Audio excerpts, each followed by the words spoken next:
தூத்துக்குடி மாவட்டத்தில் நாகலாபுரம் என்கிற கிராமத்தில் ஒரு ஏழை குடும்பத்தில் 1973 பிறந்தவர்தான் பிரேம் கணபதி. 7 குழந்தைகளில் ஒருவராவார்.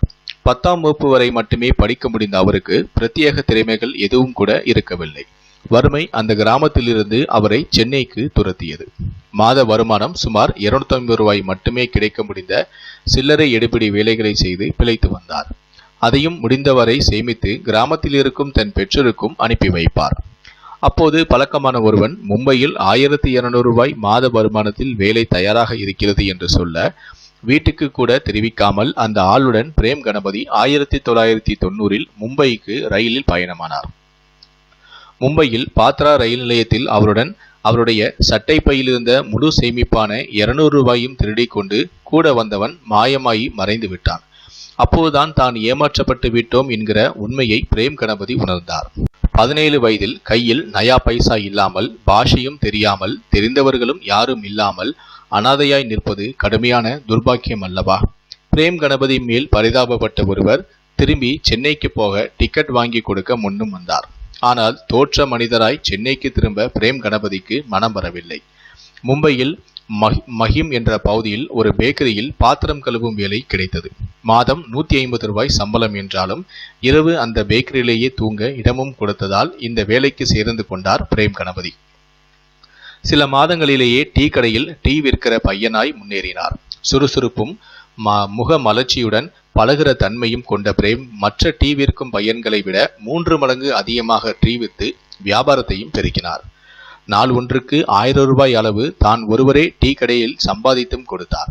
ஒரு வாடிக்கையாளர் அதை பார்த்துவிட்டு ஒரு டீ கடைக்கு தான் முதல் போட தயார் என்றும், பிரேம் கணபதி டீ கடையை நடத்தினால் வரும் லாபத்தில் பாதி எடுத்துக் கொள்ளலாம் என்றும் சொன்னார். பிரேம் கணபதியும் ஒத்துக்கொள்ளவே புதிய டீ கடையையும் துவங்கினார்கள். பிரேமின் திறமையால் வியாபாரம் மிக நன்றாக நடந்தது. லாபம் அதிகமாகிக் கொண்டே வருவதை பார்த்தவுடன் இத்தனை பணத்தையும் அவனுக்கு தர வேண்டுமா என்று முதல் போட்டவருக்கு பொறாமையும் ஏற்பட்டது. அவர் பிரேம் கணபதியை டீ கடையில் இருந்து விலக்கிவிட்டு சம்பளத்துக்கு இன்னொருவரை வைத்தும் கொண்டார். மறுபடியும் ஏமாற்றப்பட்டாலும் மனம் தளராத பிரேம் கணபதி ஒரு கைவண்டியை நாள் ஒன்று வாடகைக்கு எடுத்து அதுவரை தான் சேமித்திருந்த 1000 ரூபாயிலிருந்து ஸ்டவ்வும் பாத்திரங்களும் வாங்கி வாஷி என்ற ரயில் நிலையம் எதிரில் இட்லி தோசை விற்கவும் ஆரம்பித்தார். மிக சுத்தமாக இடத்தை வைத்துக்கொண்டு மிக ருசியாக இட்லி தோசைகளையும் சமைத்து கொடுத்த அவருடைய இந்த சிறிய கைவண்டி தோசை கடை நாளடைவில் பிரபலமாகியது. பிறகு கைவண்டியை விட்டு ஒரு கடையை வாடகைக்கு பிரேம் எடுத்தும் கொண்டார். அதற்கு தோசா பிளாசா என்றும் பெயரிட்டார். அவருடைய தோசா பிளாசாவை தேடி நாளடைவில் தூரத்தில் இருக்கும் வாடிக்கையாளர்களும் வரவும் ஆரம்பித்தார்கள். மிக நல்ல வருமானம் வர ஆரம்பிக்கவே சைனீஸ் உணவு வகைகள் செய்யும் கடை ஒன்றையும் பக்கத்திலேயே வாடகை எடுத்து கொண்டார். அது அவருக்கு தோல்விதான் அடைந்தது. அப்போது அவரை சந்தித்த ஒருவர் யூடியூப்பில் தோசைகளையே பலவிதமாக செய்யலாம் என்றும் பல வீடியோக்கள் இருப்பதாகவும் அதை பார்த்து நீங்களும் விதவிதமாக தோசை செய்து கொடுக்கலாமே என்று ஆலோசனை கொடுக்க, அதன் பிறகு யூடியூப் பார்த்து பல வகையான தோசைகளை எல்லாம் அறிமுகப்படுத்தி தன்னுடைய கடையை விரிவுபடுத்தினார். அவருடைய மெனுவில் 108 வகை தோசைகளும் இருந்தன.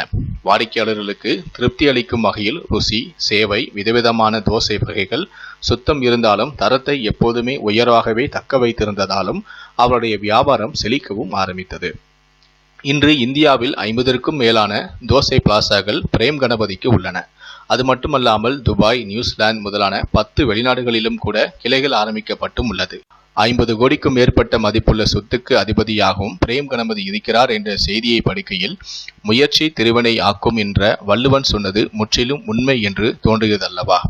பிரேம் கணபதிக்கு துரதிர்ஷ்டம் ஆரம்பத்தில் குடும்ப வறுமையில் வந்தது. அடுத்தது மும்பைக்கு அழைத்து போனவனால் வந்தது. அடுத்தது லாபத்தில் பாதி தருகிறேன் என்று சொல்லி ஏமாற்றிய ஒரு வியாபாரியால் வந்தது. ஒவ்வொரு முறையும் எல்லாம் இழந்து போக நேர்ந்தது.